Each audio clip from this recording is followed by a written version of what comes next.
Dear friends, today we will carry on with our talk on mind and its modification.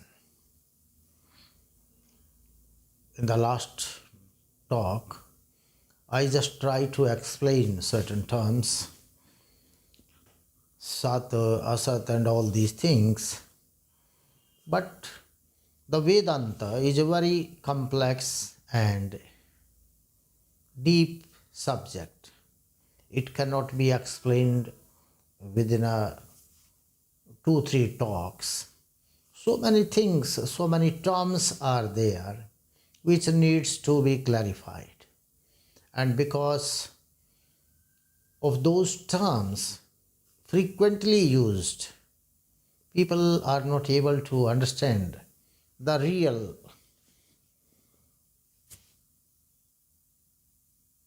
sense or significance of the Vedantic philosophy. Sometimes we find the philosophy more confusing rather than more easy to comprehend. So for that, because Vedanta is not different from Veda. In fact, Vedanta is based upon the ideology or the philosophy of the Upanishads, and Upanishads are the last part of the Vedic system. Vedanto nam Upanishada pramanam. Vedant means which depends upon the evidence, the theory or the philosophy that depends upon the evidence of the Upanishad. So that way, this Vedanta, I told, is no different from a Veda. It's one and the same thing. If we are able to understand Veda properly, we would be able to understand the Vedanta also. And as I told, the Upanishads are the last part or the final part or the end part of the Veda. So all the Upanishads, they belong to some or other branch of the Veda, just like Chandogya Upanishad, the most famous one. It pertains to Samveda. It is the branch of Samveda. Mundaka Upanishad, that is a branch of Atharva Veda. Aitareya Upanishad, it's the branch of Rig Veda. And similarly, Brihadaranyaka Upanishad is the branch of Yajurveda. So the Upanishads, they are the last part. But all these things will be discussed in the Vedic lectures. And here we would try to confine ourselves to the subject matter of the Vedanta. And as I told earlier, we will now deal with certain more terms, such as the terms sad and asad. Similarly, so many other terms have been used, and they are being used in a different way without understanding the real connotation or the real intended sense behind them. Just like we have the words Mithya, Brahma, Satya, Sat. So many things are there. And so many Mahavakyas are there, Upanishadic Mahavakyas. Aham Brahmasmi, Tatattvamasi, Brahma Satyam Jagana Mithya, Ayam Atma Brahma, Sarvam Khalu Idam Brahma, Pragyanam Brahma. And so, there are so many other popular concepts related to the philosophy of Upanishads or Darshanas. Just like Na Sato Vidyate Bhavo, Na Bhavo Vidyate Sataha. There are terms Prakriti, Vikriti. So what all these terms they signify. That is most important thing. And these, as I told, I'm repeatedly saying, these are the technical terms. You cannot translate them or these terms even in Hindi itself. You will have to maintain them as it is, just like proper nouns.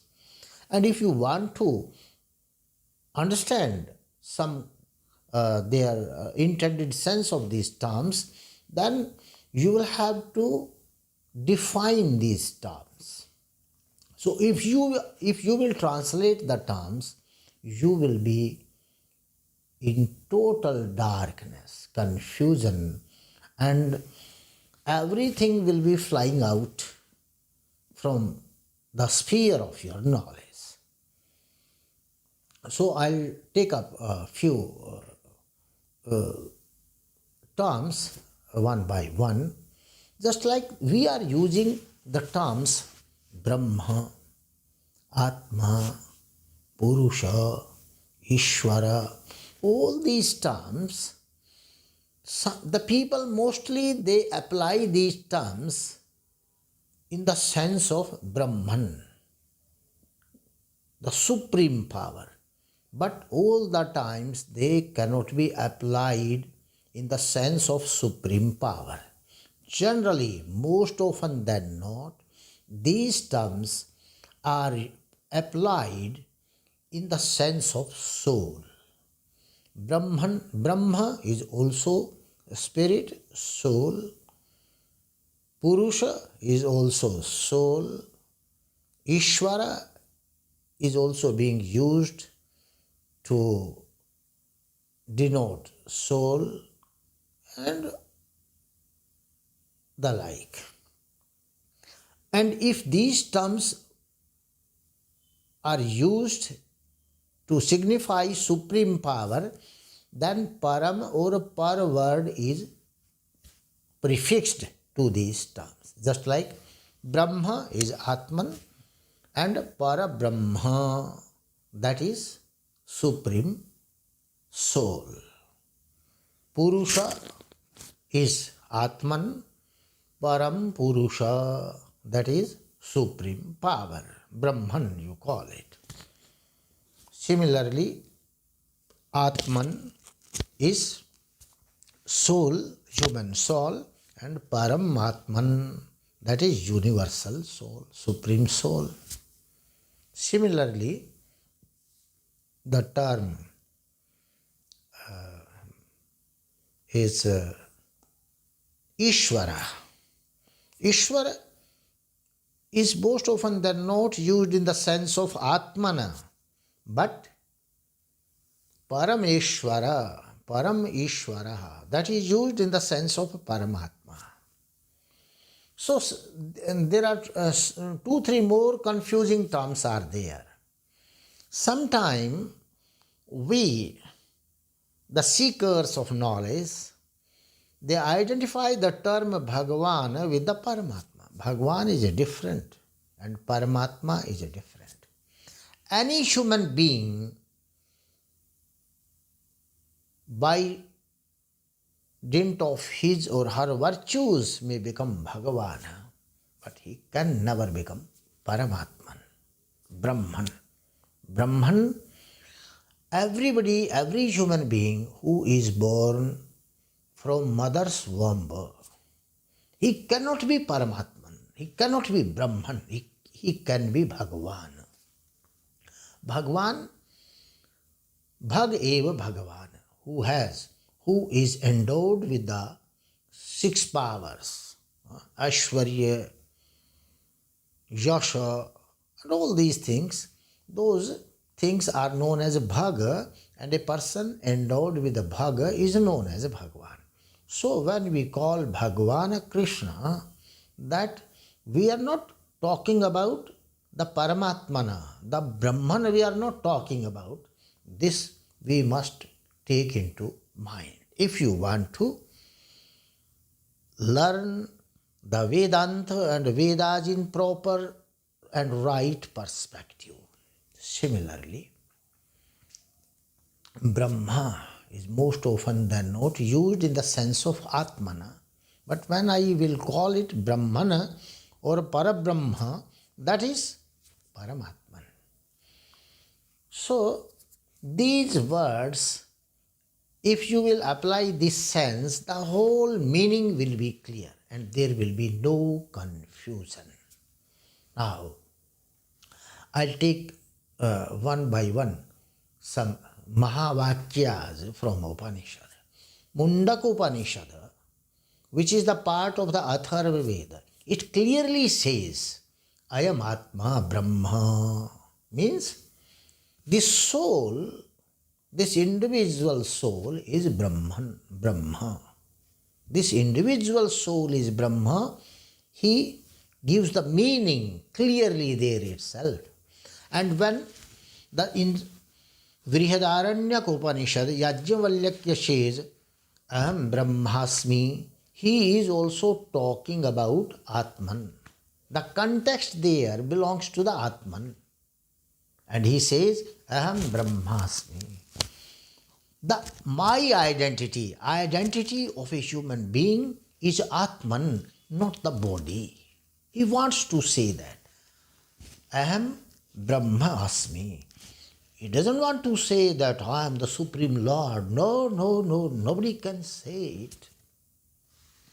And Yoga Vasishtha says it clearly, if somebody wants to say that he is Supreme Lord, he has no other way, but he will directly go to the Naraka, the lower spaces, because he doesn't have any knowledge. So when the Yajnavalkya says, Aham Brahmasmi, that means me as a human being is soul, is spirit, is the spiritual matter, not as the physical or material thing, is not the material or the body. I'm the spirit, I am the soul, and I am not the body. So he wants to say that the human beings, they can be identified with the soul and not with this material body. Similarly, in Chandogya Upanishad, in the context of Shvetaketu, the same words have been repeated, Tattvamasi, when he asks, who am I with all these five senses, this intellect, mind? Who am I with this skin and all these things? The seer says, Tattvamasi. You are that soul. You are not the matter. You are not the sense. You are not the mind. You cannot identify yourself with the intellect. But you will have to identify yourself with the soul. So a human being is a soul, is not the part of the Prakriti, this outer material world, but he is the part of the inner spiritual power, that is soul. And the one more very beautiful sentence has been used always. Brahma Satyam Jagana Mithya. What does this mean? This sentence also means that Brahma Satyam, this Brahma, this Atman is a Satya, is a Sata, and this Jagata, this body is Asat. As I told in my earlier lecture, these are technical terms. Asat means this material world, and Sat means the spiritual world or the Atman. When we talk about avidya, that means the study of this material world is known as avidya, but the study of the spiritual world is known as vidya. So, when we are pursuing avidya, through pursuance of avidya, you cannot know vidya. Mind it, this is most important. If you are pursuing the studies of avidya, so that study will never lead you to the sata or the vidya. For the study of sata, or Atman, Brahman, Parabrahman, you will have to pursue Vidya. And today what we are all doing, we are doing the study of Avidya. We are just trying to understand the asata, this material world. We don't call it as unreality or like all these confusing terms. We want to unravel the mysteries of the material world through avidya, through the knowledge of avidya. So this sentence, Brahma Satyam Jagana Mithya, again it has the same meaning. This Atman is the Sata, and this Jagata or this body is Asata. Just like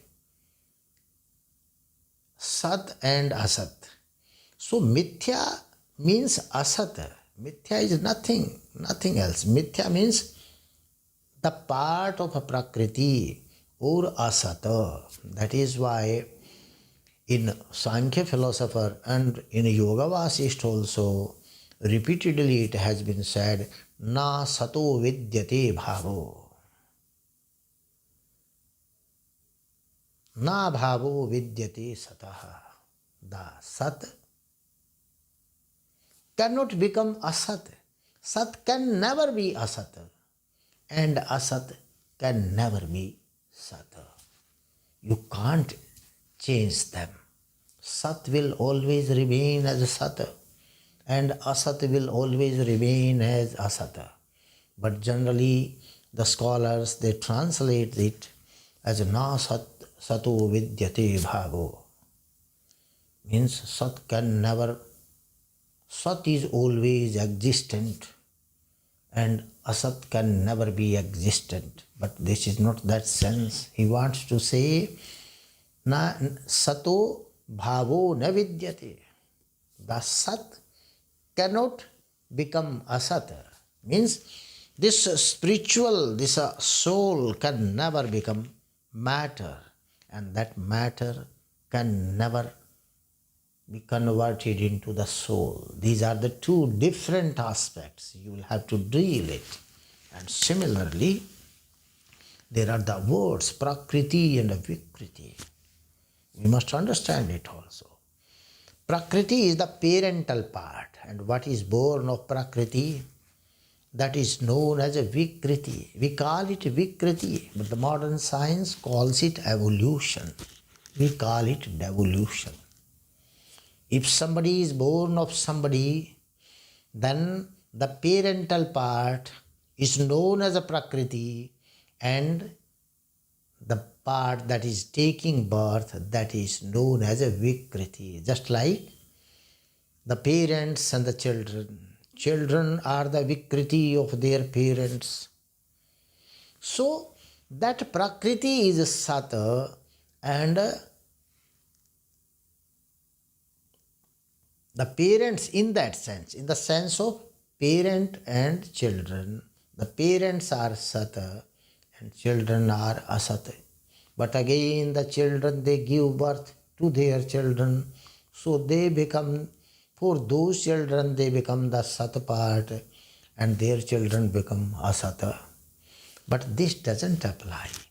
This parent and this whole relationship, this is both. This is Prakriti and a Vikriti. This is both Prakriti and a Vikriti. But Brahman, when the question of creation arises with Brahman, so Brahman is the Prakriti. And this creation, this material part is a Vikriti, evolution, devolution. That is why in Vedantic texts, always the creation of a Brahman has been, a simile has been given, creation of the Brahman's creation, that has been, a simile of that has been given with the simile of the spider and cobweb. He says, just like the spider creates the cobweb, similarly the world, this world comes out of Brahman as the cobweb comes out of the spider, that cobweb, that is asata, and for in that sense the spider is sata. Similarly, when the creation emanates from Brahman, so that Para-Brahman is sata, and this material world is asata or mithya, you can say. There is another word. It says, when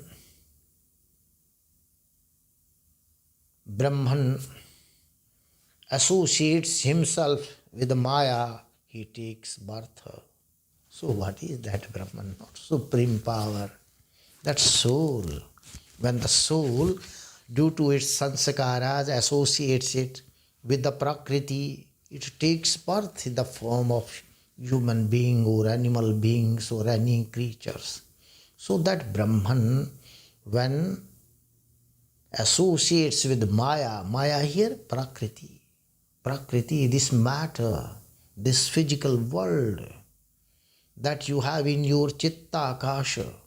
When you associate with the Akash of your Chitta, then you will take birth as a creature, as a human being, animal being, or any other things like that.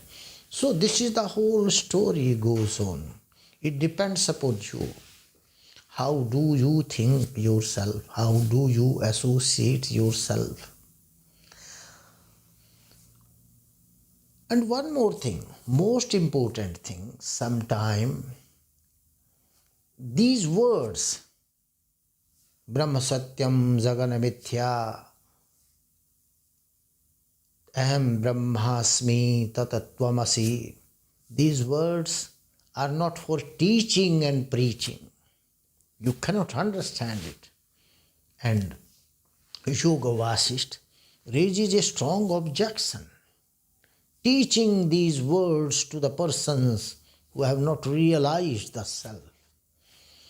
This is a question, this is the teaching that must be imparted to a person who has realized his self, or who has realized Brahman. The layman, if you are repeating these sentences to the layman, it has no meaning. In Yoga Vasisht, in a Sthiti Prakarana, very beautifully this has been described. It says, Brahma sarvam jagaditi vaktum najyasyaha sarvam idam Brahma. These things are not to be told to the ajna, to the fools, to the laymen, to the innocents. It has no meaning for them. Merely repeating words, nobody becomes Brahman.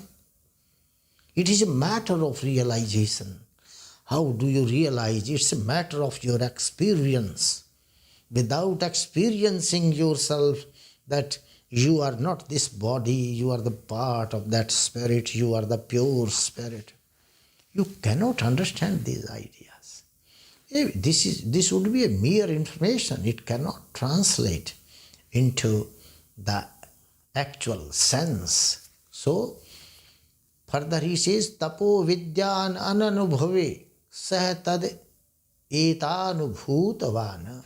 Without tapaha, without yoga, and without knowing vidya, pursuing vidya, tad etadev anubhutavana.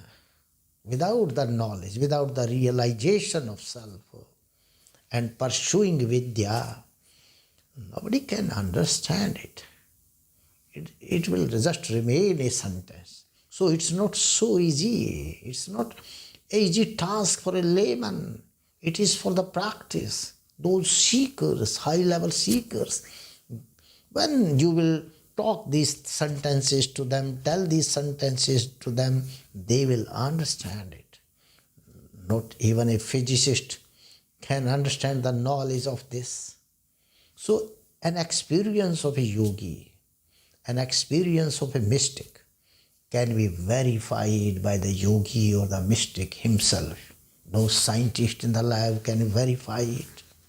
No intellectual, no philosopher can verify it. So when I am saying all these things, it's not so easy for everybody to understand. It's a matter of realization. Brahma sarvam jagaditi vaktum najyasya yujyate. It's not proper to tell all these things to the persons who are not self-realized, who have not realized themselves or realized Brahman. Tapo vidya ananubhave sahtadi tad anubhutavan. Without the realization and without the knowledge of vidya, all the time you are pursuing a vidya and you want to understand who you are, it is not possible. You will have to pursue vidya and you will have to do some practice of yoga in your dharana, dhyan and samadhi. You will go higher up to those stages. Then only you will be able to realize that you are Brahman. You are the pure soul. You are not the body, mind or thought. At one more place, Yoga Vasisht gives one warning.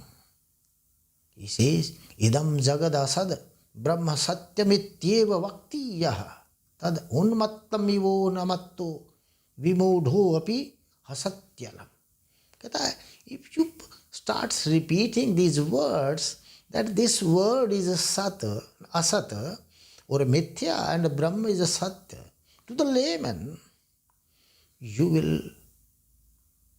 people will laugh at you, what you are talking about.